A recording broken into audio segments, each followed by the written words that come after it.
باللہ من الشیطان الرجیم بسم اللہ الرحمن الرحیم الصلاۃ والسلام علیک یا سیدی یا رسول اللہ وعلی آلک و اصحابک یا سیدی یا حبیب اللہ۔ ناظرین کرام، مرکزی میلاد کونسل مصطفیٰ آباد کے آفیشیل چینل میلاد اسٹوڈیو سے میں آپ کا میزبان جمیع اللہ فائز حاضر خدمت ہوں۔ الحمدللہ رمضان الکریم کی پرکیف ساعتیں زندگی میں پھر میسر ہیں، اور آج ہم جس عظیم ہستی کو نذرانہ عقیدت پیش کرنے کے لیے نشست سجا کر بیٹھے ہیں، وہ کسی تعارف کی محتاج نہیں۔ وہ کائنات کی عظیم خاتون، طیبہ، طاہرہ، عابدہ، زاہدہ، وہ نبی کی لخت جگر حضرت فاطمۃ الزہرا سلام اللہ علیہا۔ آپ کی بارگاہ میں نذرانہ عقیدت پیش کرنے کے لیے ہم نے آج کی اس نشست کا اہتمام کیا ہے، اور ہماری خوش بختی ہے کہ آج خاتون جنت کی بارگاہ میں نذرانہ عقیدت پیش کرنے کے لیے جس عظیم جید عالم دین کو مدعو کیا، عالم اسلام کا ایک عظیم نام، میری مراد حضرت علامہ مولانا پیر طریقت رہبر شریعت پیر سید خرم ریاض شاہ صاحب، السلام علیکم ورحمۃ اللہ وبرکاتہ۔ ورحمۃ اللہ وبرکاتہ۔ شاہ صاحب، آپ کا خیر مقدم ہے کہ آپ اس بزم میں تشریف لائے نوازش۔ اور نبی کی لخت جگر خاتون جنت کی بارگاہ میں نذرانہ عقیدت پیش کرنے کے لیے آج بزم کا اہتمام کیا ہے۔ ماشاءاللہ۔ آج کی ہماری گفتگو کا جو عنوان ہے، حجلہ آ رائے عفت پہ لاکھوں سلام۔ سبحان اللہ۔ اعلیٰ حضرت الشاہ امام احمد رضا خان فاضل بریلوی رحمۃ اللہ علیہ، آپ کے ہر شعر کی کیا بات ہے، اور اعلیٰ حضرت نے سلام کے اس مصرعے میں سیدہ کائنات کی بارگاہ میں جس خوبصورت انداز میں سلامی دی ہے، میں چاہوں گا سب سے پہلے ہمارے اس عنوان کو ہمارے ناظرین کی خدمت میں آپ اس کا مطلب مفہوم پیش کیجئے، اور اس شعر میں اعلیٰ حضرت نے کس طرح سے سیدہ کائنات کی بارگاہ میں سلامی دی ہے، اس پر روشنی ڈالیے۔ سید خرم ریاض شاہ صاحب۔ بسم اللہ الرحمن الرحیم۔ قال اللہ تعالی عز وجل انما یرید اللہ لیذہب عنکم الرجس اہل البیت ویطہرکم تطہیرا۔ صدق اللہ العظیم۔ صلی اللہ علی النبی الامی وآلہ صلی اللہ علیہ وسلم۔ صلاۃ و سلاما علیک یا رسول اللہ۔ غوث اعظم بمن بے سر و سامہ مدد، قبلہ دین مدد، کعبہ ایمان مدد۔ سبحان اللہ، سبحان سنیم نعرائے یا غوث اعظم میزنم، دمز شاہ احمد رضا خان قطب عالم میزنم۔ مرکزی میلاد کونسل کے نوجوان ساتھیوں کی اس کاوش کو میں تحسین پیش کرتے ہوئے مبارکباد بھی پیش کروں گا کہ جنہوں نے ماہ رمضان المبارک کی بابرکت ساعتوں میں ایسے پروگرامز کا اہتمام کیا کہ جو لوگوں کے دلوں میں یقیناً محبت رسول اور عشق الہی کے جذبات پیدا کرنے کا باعث ہوں گے۔ اللہ کریم میلاد کونسل کی ان مساعی جمیلہ کو مشکور فرمائے۔ ابھی میزبان محفل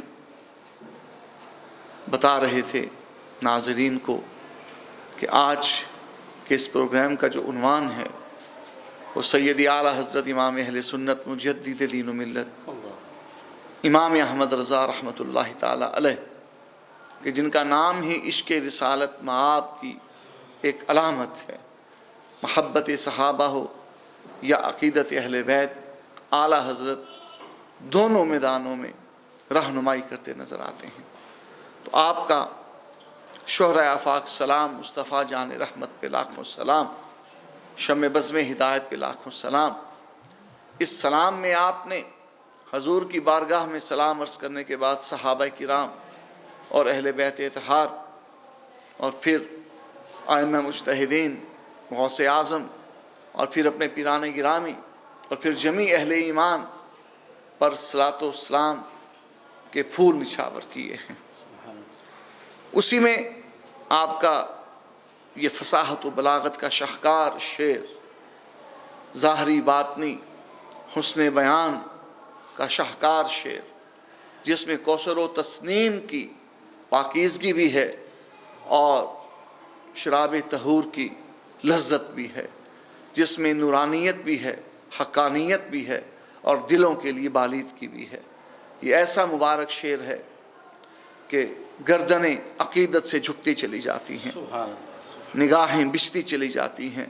سیدہ بطول زہرا کہ ان کا نام پاک ہی شرم و حیا کے لیے معراج ہے، تو ان کی بارگاہ میں ہدیہ سلام پیش کرتے ہوئے بھی اعلیٰ حضرت نے انتخاب الفاظ اور پیرائے کا حسن ایسا رکھا کہ قیامت تک شاید ہی کوئی اس کی مثال پیش کر سکے۔ آپ فرماتے ہیں اس بطول جگر پارائے مصطفیٰ، اس بطول جگر پارائے مصطفیٰ، خجلہ آرائے عفت پہ لاکھوں سلام۔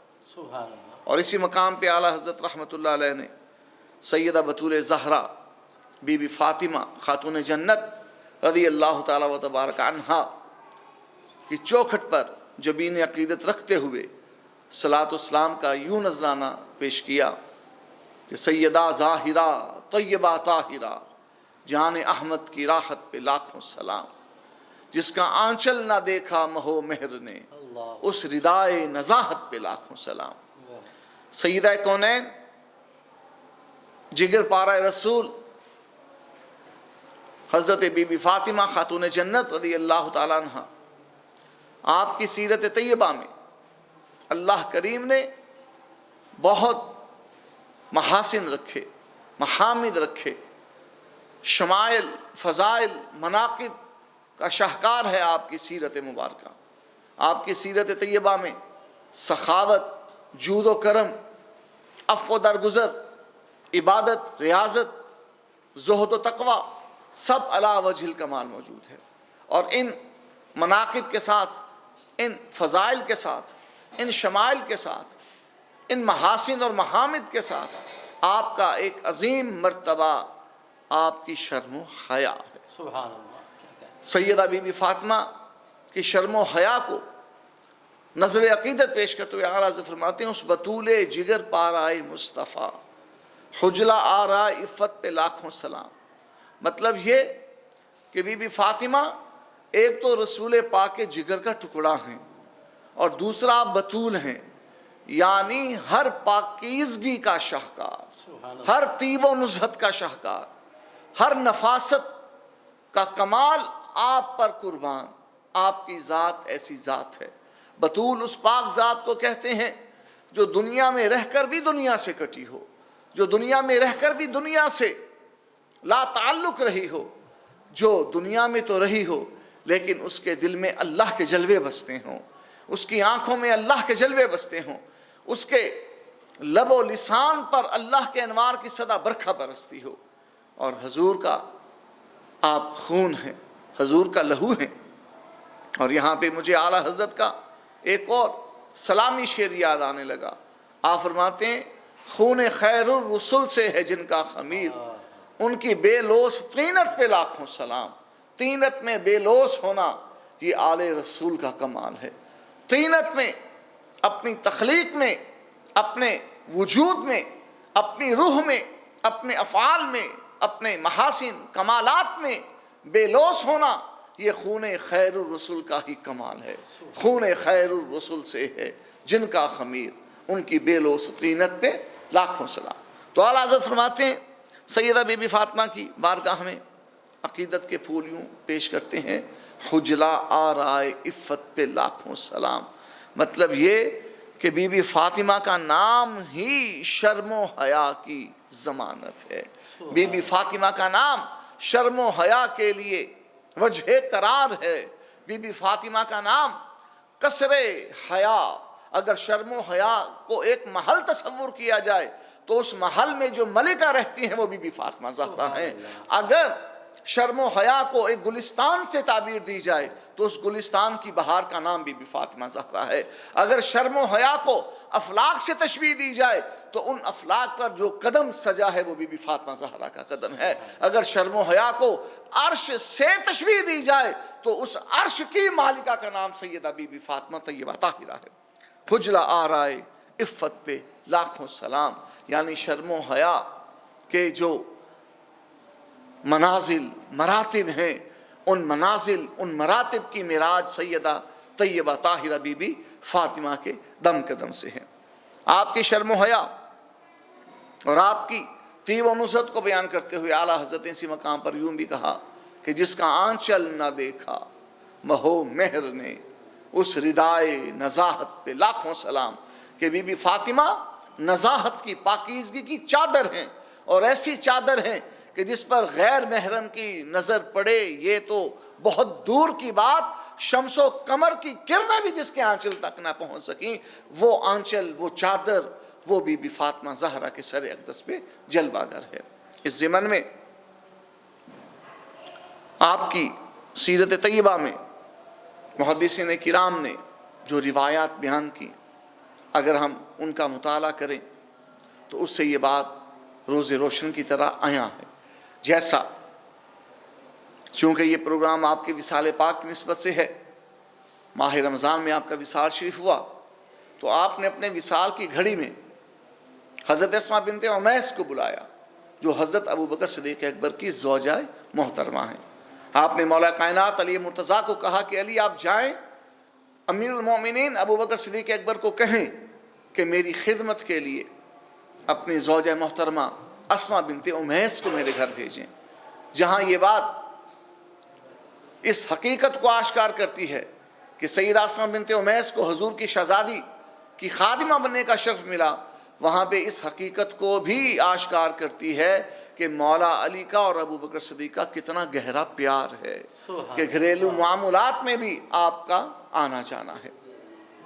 غرض حضرت اسماء بنت عمیس حاضر ہوئیں، بی بی فاطمہ زہرا نے فرمایا اے اسماء میری رحلت کی گھڑیاں قریب ہیں، میرے وصال کا لمحہ قریب ہے، میں دنیا سے رخصت ہو رہی ہوں، میں نے علی کو وصیت کر دی ہے کہ میرا جنازہ رات کی تاریکی میں اٹھایا جائے تاکہ میرے جنازے پر کسی غیر محرم کی نظر نہ پڑ سکے۔ اے اسماء میں اپنے پردے کا مزید اہتمام کرنا چاہتی ہوں، تو مجھے بتا میں کیا کروں؟ تو حضرت اسماء بنت عمیس نے کہا کہ ہجرت حبشہ کے دوران میں نے ملک حبشہ میں حبشی خواتین کے جنازے دیکھے، ان کی بیویوں کے جنازے دیکھے، وہ اپنی بیویوں کے جنازوں پر ایک مخصوص انداز کی ڈولی ڈال دیا کرتی ہیں اور اس کے اوپر چادر ڈال دیا کرتی ہیں، اور اس سے عورت کے وجود کا کسی کو ادراک تک نہیں ہو پاتا۔ حضرت بی بی فاطمہ نے فرمایا مجھے بنا کر دکھاؤ۔ اسماء بنت عمیس نے کھجور کی ٹہنیوں سے وہ ڈولی بنائی اور عرض کیا کہ اس طرح اس کو جنازے کے اوپر رکھا جاتا ہے، اوپر سے چادر ڈالی جاتی ہے۔ حضرت بی بی فاطمہ اس قدر مطمئن ہوئی، آپ مسکرانے لگیں، حالانکہ رسول پاک صلی اللہ علیہ وسلم کے وصال شریف کے بعد بی بی فاطمہ کو کسی نے مسکراتے نہیں دیکھا۔ یعنی آپ اپنی رحلت کی گھڑیوں میں دنیا سے رخصت ہوتے ہوئے بھی اپنے پردے کا، اپنے پردے کی نزاہت کا، اپنی عفت کا، اپنی شرم و حیا کا اتنا خیال رکھ رہی ہیں کہ وصیت کی کہ ایک تو میرے جنازے کا اعلان عام نہ کیا جائے تاکہ ہر کوئی میرے جنازے میں شامل نہ ہو، دوسرا رات کی تاریکی میں میرا جنازہ اٹھایا جائے تاکہ کسی غیر محرم کی نگاہ نہ پڑے۔ حضرت سیدہ بی بی فاطمہ زہرا آپ کی شرم و حیا، آپ کی عفت مآب شخصیت کے حضور یہ کچھ کلمات خیر عرض کرنے کے بعد میں آپ کے فضائل میں سے کچھ باتیں عرض کرنا چاہوں گا، وہ فضائل جو مصطفیٰ کریم نے بیان کی ہے۔ حدیث پاک میں ہے حضور سرور کونین صلی اللہ تعالیٰ و تبارک علیہ وسلم ایک دن مسجد نبوی شریف میں جلوہ گر ہوئے، فرمانے لگے جو جانتا ہے سو جانتا ہے، جو نہیں جانتا وہ جان لے کہ فاطمہ میرا ٹکڑا ہے، میرے جسم کا ٹکڑا ہے، میرے گوشت کا ٹکڑا ہے، فاطمہ میرا دل ہے، فاطمہ میری روح ہے۔ اللہ اکبر۔ حضور نبی پاک علیہ السلام جانے عالم ہیں، جانے کائنات ہیں، جانے جہان ہیں، جانے جان ہیں، جانے جانا ہیں، حضور پوری کائنات کی جان ہے، اور حضور کی جان سیدہ بی بی فاطمہ زہرا ہے۔ جیسا کہ اعلیٰ حضرت نے فرمایا سیدہ ظاہرہ طیبہ طاہرہ جان احمد کی راحت پہ لاکھوں سلام۔ آپ کے مناقب، آپ کے فضائل میں محدثین کرام نے حدیث بھی بیان کی، رسول پاک فرماتے ہیں صلی اللہ تعالیٰ و تبارک علیہ وسلم کہ معراج کی رات جب میں 7ویں آسمان سے گزرا تو میں نے دیکھا کہ اللہ تعالیٰ نے حضرت مریم کے لیے، حضرت آسیہ کے لیے، حضرت خدیجہ کے لیے محل بنا رکھے ہیں، اور میری بیٹی فاطمہ کے لیے اللہ تعالیٰ نے سرخ موتیوں کے جڑاؤ کے 70 محل تیار کیے ہیں، جن کے دروازے بھی موتیوں کے بنے ہوئے ہیں۔ اللہ اکبر کبیرہ، یہ تو آپ کے فضائل میں سے ایک فضیلت ہے، وگرنہ حضور تو فرماتے ہیں کہ میری بیٹی فاطمہ اہل جناح کی سیدہ ہے، اور میرا حسن میرا حسین اہل جناح کے سردار ہیں۔ اللہ اکبر کبیرہ، سیدہ بی بی طیبہ طاہرہ فاطمہ زہرا سلام اللہ تعالی وصلواتہ علی ابیہا و علیہا کی بارگاہ اقدس میں نظر عقیدت پیش کرتے ہوئے اعلیٰ حضرت ایک اور مقام پہ یوں بیان فرماتے ہیں کہ کیا بات رضا اس چمنستان کرم کی، زہرا ہے کلی جس میں حسین اور حسن پھول۔ میں انہی جملوں پر اپنی گفتگو کو مکمل کروں گا، اس دعا کے ساتھ کہ اللہ کریم سیدہ کونین بی بی فاطمہ زہرا کی چوکھٹ سے ہمیں خیر کثیر عطا فرمائے، اور آپ کے نام کی خیرات، آپ کے نام کے توسل و تصدق اللہ کریم ہماری قوم کی ہر بچی کے سر پہ پاکیزگی کی چادر ڈال دے۔ وصلی اللہ علی حبیبہ الکریم محمد وآلہ وصحبہ اجمعین برحمتک یا ارحم الراحمین۔ سبحان اللہ، سبحان اللہ۔ شاہ صاحب خوبصورت انداز میں آپ نے گفتگو فرمائی، شکریہ۔ اور آپ کی گفتگو کے دوران اعلیٰ حضرت کا وہ شعر ذہن میں گردش کر رہا ہے کہ اعلیٰ حضرت نے یہ بات کہی، بالکل حق ہے کہ خوف نہ رکھ رضا ذرا، تو ہے عبد مصطفیٰ، تیرے لیے امان ہے، تیرے لیے امان ہے۔ اس میں کوئی شک نہیں کہ اعلیٰ حضرت کے اسی شعر سے بخشش کا سامان پیدا ہو جاتا ہے۔ چند اشعار سیدہ کائنات کی بارگاہ میں آپ کی خدمت میں پیش ہیں کہ کہو اجر رسالت ہے در بی بی پہ جھک جانا، سبحان، کہو اجر رسالت ہے در بی بی پہ جھک جانا، سعادت ہی سعادت ہے در بی بی پہ جھک جانا۔ اور دیا سلمان و جابر نے یہی پیغام دنیا کو، دیا سلمان و جابر نے یہی پیغام دنیا کو، ہماری کل عبادت ہے در بی بی پہ جھک جانا، ہماری کل عبادت ہے در بی بی پہ جھک جانا۔ اور سبب پوچھے اگر اس کا کوئی اس سے تو کہہ دینا، سبب پوچھے اگر اس کا کوئی اس سے تو کہہ دینا، علی والوں کی عادت ہے در بی بی پہ جھک جانا، علی والوں کی عادت ہے در بی بی پہ جھک جانا۔ اور مقطع سے پہلے آخری شعر سماعت کیجئے کہ طواف روضہ زہرا کریں ہم کیوں نہ اے منکر، طواف روضہ زہرا کریں ہم کیوں نہ اے منکر، عقیدت کی علامت ہے در بی بی پہ جھک جانا۔ اور بلال رشید مقطع میں لکھتے ہیں کہ بلال حق نوا اپنا یہی وہی دلدار و محرم ہے، بلال حق نوا اپنا وہی دلدار و محرم ہے کہ جس کے دل کی حسرت ہے در بی بی پہ جھک جانا، در بی بی پہ جھک جانا۔ قبلہ شاہ صاحب آپ کے بہت مشکور ہیں ہم کہ آپ نے وقت نکالا اور اس نشست کی رونق کو دوبالا کیا۔ ناظرین محترم، اپنے میزبان جمیع اللہ فائز کو اجازت دیجیے، انشاءاللہ دعائیہ کلمات کے ساتھ ہماری نشست کا اختتام ہوگا۔ میں قبلہ شاہ صاحب سے گزارش کروں گا کہ اختتامی دعا فرمائیں۔ اللہم صلی علی سیدنا و مولانا محمد معدن الجود والکرم وآلہ وبارک وسلم، صلی اللہ علی النبی الامی وآلہ صلی اللہ علیہ وسلم، صلاة و سلاما علیک یا رسول اللہ بحق لا الہ الا اللہ محمد رسول اللہ۔ آمین۔